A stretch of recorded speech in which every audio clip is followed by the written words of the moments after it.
E aí, então é isso. Chama atenção aqui, é isso. A casa passa total para a Thelma. Foge da legalidade. Você disse que foge da legalidade se fosse fazer uma divisão pelo inventário. Se fosse pelo inventário, tudo bonitinho, não poderia ser assim. A casa não pode ir literalmente para ela. Mas por testamento ela poderia. Mas você questiona a legalidade desse testamento. Por testamento, mesmo por testamento, poderia a metade da casa. Não poderia inteiro. Inteiro não poderia. É isso que eu estou falando, que isso está ilegal. Mesmo o testamento está ilegal. Ele ia ser questionado no juiz. Se eu não me engano, já até foi, porque teve um processo de validação do testamento depois que a avó morreu. Que aí eles apresentou o testamento, depois que a avó morreu, uns 20 dias, e já iniciou o processo para validar o testamento. Aí eu já entrei com denúncia lá nesse processo de validação do testamento. O juiz, ele corrigiu essa parte da casa aqui, eu acho que ele obrigou a ela, mostrou para ela que só podia a metade, que aí a dona Maria só podia doar a metade, não podia doar a casa inteira do jeito que expuseram aqui, né? Mas o juiz deu um despacho, me dando o direito, deu as reclamações que eu estava fazendo sobre os laudos médicos, sobre aquelas coisas, que era para poder entrar com um processo independente lá desse de validação do testamento, que esse processo de validação do testamento só estava validando a parte técnica do testamento. Tá, deixa eu fazer uma pergunta. Esse testamento, ele diz, ele refere a uma herança ou ele está se referindo como doação em vida? Não, uma herança. Doação após morte. Doação após morte. Que não pode ser mais que 50%. Certo. E agora, além disso, você também alega a legalidade desse testamento, porque você acha, e os médicos também acham, pelo que você disse, e isso desde lá dos anos 60, esse testamento não é legal porque sua avó não era apta. Porque não era apta. O que condena esse testamento é os laudos médicos. E eu queria acrescentar uma informação. Nesses anos todos, sua avó ficou sob os cuidados da sua tia Thelma Lúcia? Thelma Lúcia, que chama? Nesses anos todos, de dezembro de 2017 até o óbito dela. Não, mentira. A que cuidava dela. Antes, a tia Vera Lúcia, aqui do Industrial. Ela ficou até 2017, desde quando? Desde 2011 até 2017 na tia Vera Lúcia. E nesses anos todos não existe nenhuma acusação, nenhum problema sobre os maus tratos, nem nada do tipo? Nada do tipo. Sua avó era feliz até então, vivendo lá? Era feliz.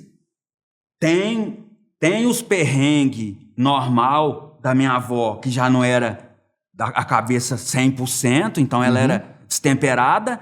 Então tem os atritos, os mesmos atritos que tinha com a Thelma lá, e a avó teria em qualquer lugar, tinha com a tia Vera Lúcia. Não tinha, na questão da tia Vera Lúcia, não tinha uma denúncia da Thelma, por exemplo, ou da Tânia, contra a tia Vera Lúcia, falando que a tia Vera Lúcia estava abusando financeiramente da avó, e a tia Vera Lúcia que administrava a pensão da avó.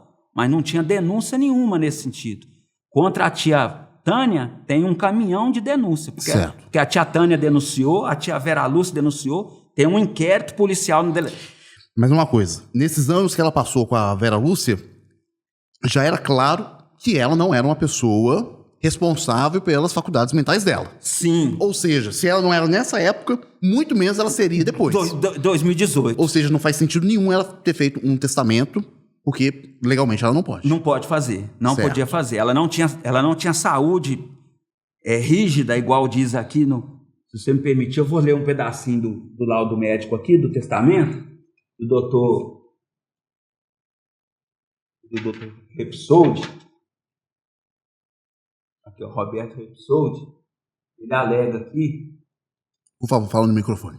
Maria das Graças Santo submeteu a avaliação médica especializada psiquiátrica realizada por mim em 28/5/2018, onde a mesma não relatou não padecer ou ter padecido de nenhum transtorno mental e de comportamento, F do CID, 10 da OMS, bem como não apresentou nenhum sinal e ou sintoma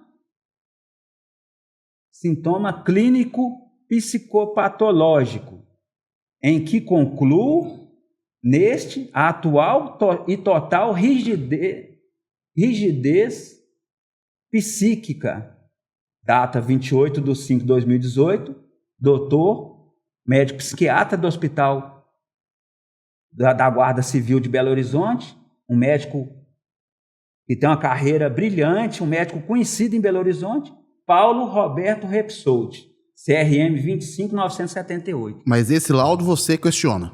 Esse laudo é mentiroso. Esse médico renomado que eu estou falando aqui mentiu. Esse laudo dele não condiz com outros laudos desse próprio médico. Esse próprio médico, ele mesmo desmente ele. Ele se contradiz. Ele mesmo se contradiz nos laudos dele. Tem laudo em 2000 aqui foi, esse laudo aqui foi 2018. 28/5/2018. Em 2022, essa tia Thelma minha pleiteou uma curatela judicial. E aí, para curatela judicial, para poder interditar a pessoa tem que estar, né, não apta mais para fazer as coisas, com as atividades. Ela tem que estar oposto disso aqui. O doutor Paulo Roberto Repsoldi foi lá, aí ele não precisou de mentir. Para curatela judicial, bacaninha, ele não precisou mentir. Ele foi lá e simplesmente falou a verdade. Só que ele escorregou no quiabo lá, que aí ele próprio falou do histórico dela da década de 60.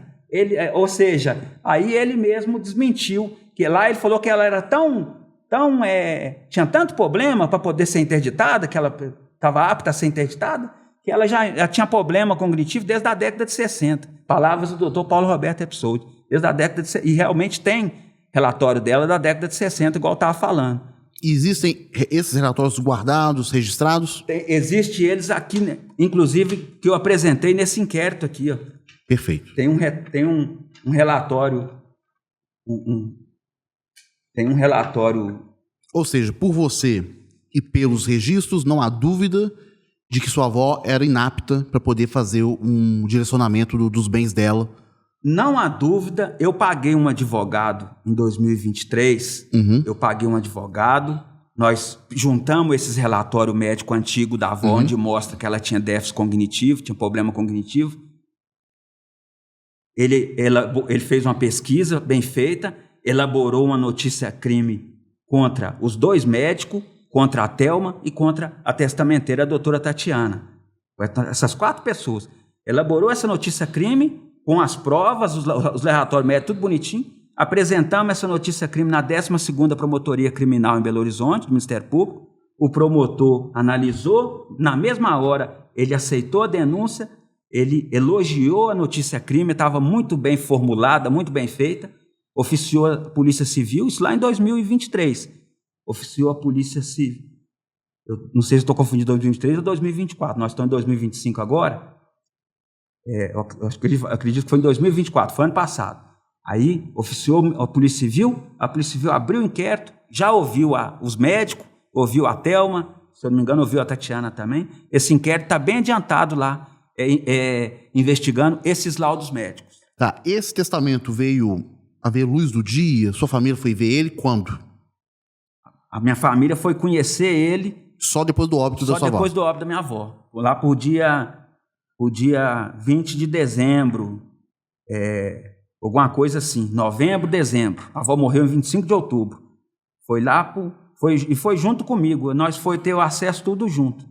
Nós fomos parar lá no cartório onde ele foi feito e pegamos cópia dele lá. A gente vai voltar. Pela Thelma, não queria mostrar para nós, não. Eles estavam escondendo esse testamento da gente, de tudo quanto é jeito, dizia que só ia mostrar em juízo quando fosse ler lá no inventário. Ou seja, deixando para o último momento para vocês poderem questionar. Isso. Entendi. Certo, a gente vai chegar nisso de novo, porque isso aí é posteriori à morte da sua avó. A gente vai voltar aqui e entender o que ela passou até a morte dela.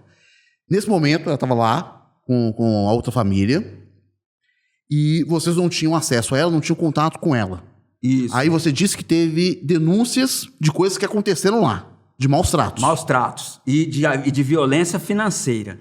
Lá já em junho de 2018, quando elas tiveram essa atitude macabra, esse plano satânico, que eu costumo dizer até que é um plano satânico, de se apoderar da casa da minha avó e da pensão de R$ 6.080 da minha avó, que eles se apoderaram da pensão dela, desde o momento que eles tirou ela da casa da tia Vera Lúcia em dezembro de 2017, até o óbito da avó. Lá em junho, na ocasião que fez esse cartório, fez uma procuração chamada termo de autocuratela. Fez um polêmico, o Anderson, fez um polêmico termo de autocuratela, que está aqui também, do lado aqui. Ele é parecido com o testamento até, todo digitalizado, e ele até parece com o testamento. O testamento é esse aqui. Esse aqui é o termo de autocuratela. Olha o tanto que eles parecem. Certo. O que é o termo de autocuratela? Esse termo de autocuratela, ele quer dizer que a minha avó estava se auto-interditando. Por isso que tem a curatela, que é muito conhecida, mas pouco compreendida, que é a curatela judicial, que não é autocuratela, é curatela, né? Curatelar uma pessoa, interditar uma pessoa. Quando se autocuratela, que é o caso desse documento, autocuratela, é a mesma coisa que a minha avó tivesse se auto-interditando. Dando, segundo está nesse termo de autocuratela, a minha avó abriu mão de todas isso lá em 2018, hein? Isso foi feito lá em junho de 2018. A minha avó abriu mão de tudo da vida, do controle da vida dela e entregou para a Thelma. Esse documento nomeou 3 curadores para minha avó. A Thelma, um curador, o Geraldo, filho da Thelma, o Rômulo, filho da Thelma também, meu primo também. Esses 3 se tornaram curador da minha avó a partir desse documento, do dia que esse documento foi feito lá no cartório, com os mesmos laudos médicos do testamento, os mesmos laudos médicos fraudulentos.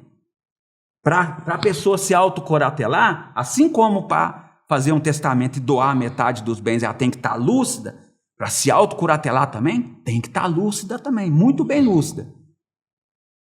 E lembrando, até esse momento, as únicas pessoas que ouviam e tinham contato com ela são esses próprios que se tornaram tutores e herdeiros. Isso, são esses próprios que estavam, entre aspas, com a guarda dela, cuidando dela. Certo. Entre aspas, porque eles cuidavam mesmo era da pensão dela e da casa dela, né? Da minha avó mesmo, deixava a desejar. Então, isso é importante. Até então, como que era administrado esse dinheiro? Nessa época ela está com a Thelma. Como que estava sendo administrado e usado esse dinheiro? Esse dinheiro, a minha tia Tânia e Vera Lúcia não tinham acesso a ele. Enquanto estava na guarda da tia Thelma, da tia Vera Lúcia, a tia Vera Lúcia que controlava o cartão da minha avó, as coisas tudo. Quando a Thelma planejou e tirou minha avó da casa da tia Vera Lúcia lá em dezembro de 2017, ela bloqueou, a Thelma foi lá e bloqueou os cartões da minha avó tudo e tirou novos cartões lá e passou a tomar conta da renda da minha avó.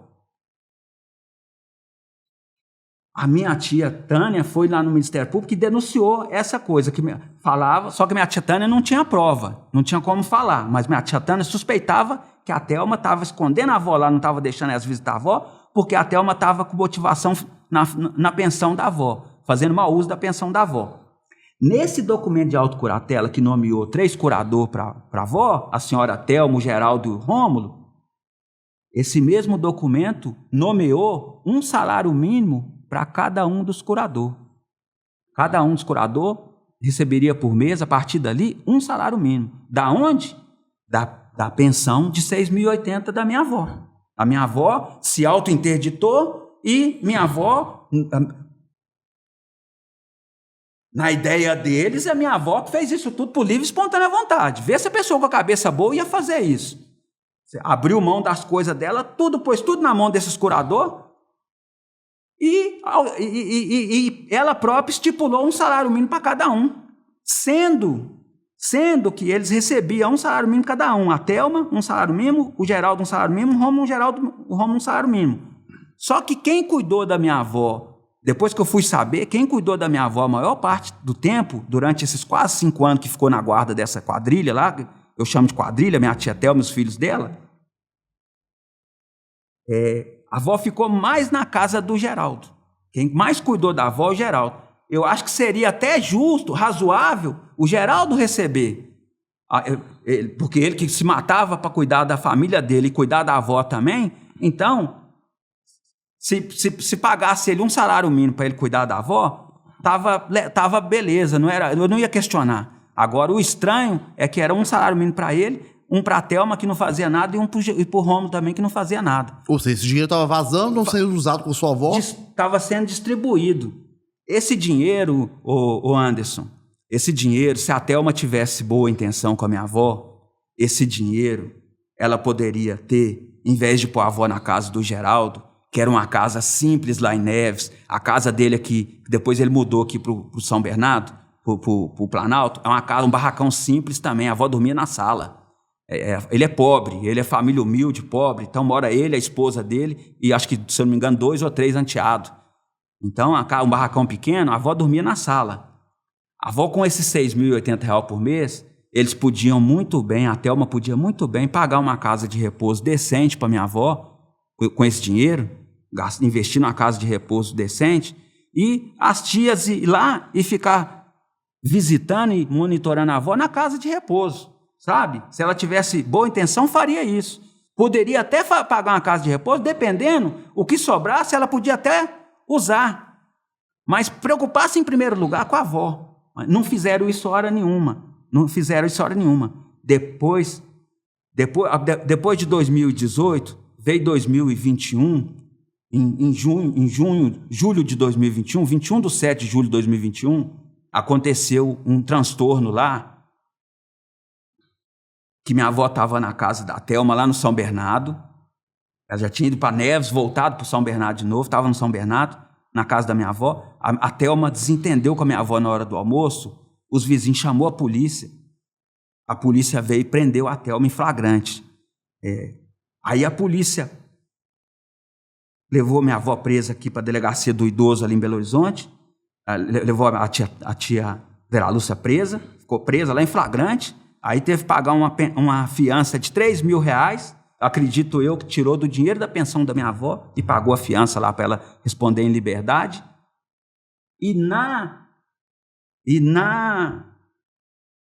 Nessa ocorrência, na hora que o guarda ouviu a minha avó, ele escreveu isso aqui na ocorrência. Esse texto está na ocorrência. A senhora Maria das Graças, pode ler. A senhora Maria das Graças pediu ajuda à polícia e disse que precisava ser tirada da guarda da sua filha Thelma Lúcia porque temia pela própria vida.